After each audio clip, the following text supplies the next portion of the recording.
4 परीक्षाएं जो माँ दुर्गा अपने भक्तों की अवश्य लेती हैं।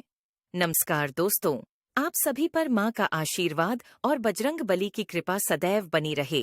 आज हम जानेंगे कि माँ दुर्गा अपने भक्तों की परीक्षाएं किस प्रकार लेती हैं, क्यों लेती हैं।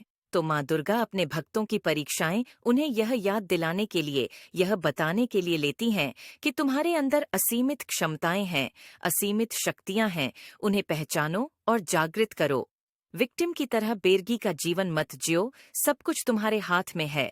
यह याद दिलाने के लिए माँ परीक्षाएं लेती हैं। इस मानव शरीर में आए हैं तो ग्रो करने के लिए आए हैं। कुएं के मेंढक बनकर छुपकर बैठने के लिए नहीं आए हैं। इसलिए हमें यह मानव जीवन नहीं मिला है। तो परीक्षाओं से घबराए नहीं, इनका स्वागत करें, क्योंकि यह परीक्षाएं ही आपको मान से मिलाएंगे, मोक्ष प्राप्ति में सहायता करेंगी। देखिए, जब एक छोटा शिशु चलना सीखता है तो उसे बिना सहारे के छोड़ दिया जाता है, ताकि वह खुद की चलने की क्षमता का अनुभव कर सके, चलना सीख सके।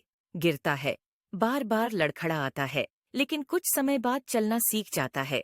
यदि माता पिता इस डर से कि बच्चे को चोट लग जाएगी, बच्चा गिर जाएगा, उसे गोदी में उठाए घूमते रहे, तो बच्चा अपनी इस चलने की क्षमता को कभी समझ ही नहीं पाएगा, कभी ग्रो नहीं कर पाएगा। बस इसीलिए जो परीक्षाएं भी इस प्रकार ही हैं, जो हमारी क्षमताओं का हमें एहसास कराती हैं, तो यह परीक्षाएं बहुत अच्छी होती हैं। जितना प्रिय माँ का भक्त होगा, उतनी ही कठिन परीक्षा होगी।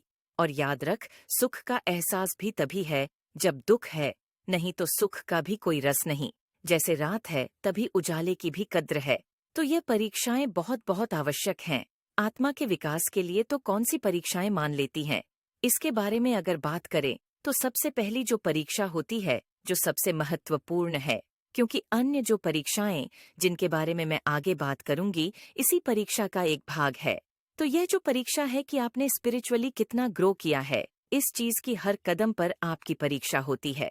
देखिए, जब आप जप करते हैं, ध्यान पूजा आदि करते हैं, तो देवीय गुण आपके अंदर विकसित होने चाहिए, अर्थात क्रोध, लोभ, राग, द्वेष, यह जो विकार हैं आपके क्षीण होने चाहिए, समाप्त होते जाने चाहिए। तो किस स्तर पर आप पहुंचे हैं? कोई अनचाही परिस्थिति यदि आपके सामने आ जाए तो कितना शांत आप अपने मन को रख सकते हैं।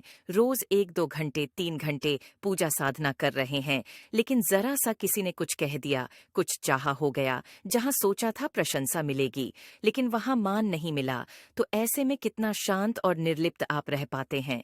यह परीक्षा आपकी होती है और हर दिन होती है। और याद रखें, यहाँ आपका कंप्यूटर कोई दूसरा नहीं, स्वयं आप ही हैं। प्रतिभागी भी आप ही हैं और प्रतियोगी भी आप ही हैं।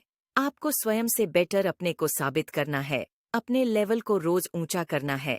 तो आपकी ऑरा कितनी स्ट्रांग हो रही है, आपकी ऊर्जा का स्तर कितना प्रतिदिन बढ़ रहा है, इसकी परीक्षा मां नित्य लेती है।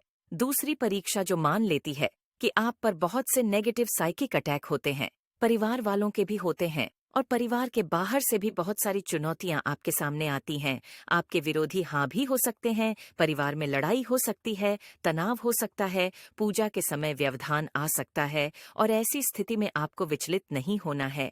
ये समझना है कि जो आपके संचित कर्म है, उनके कटने का समय आ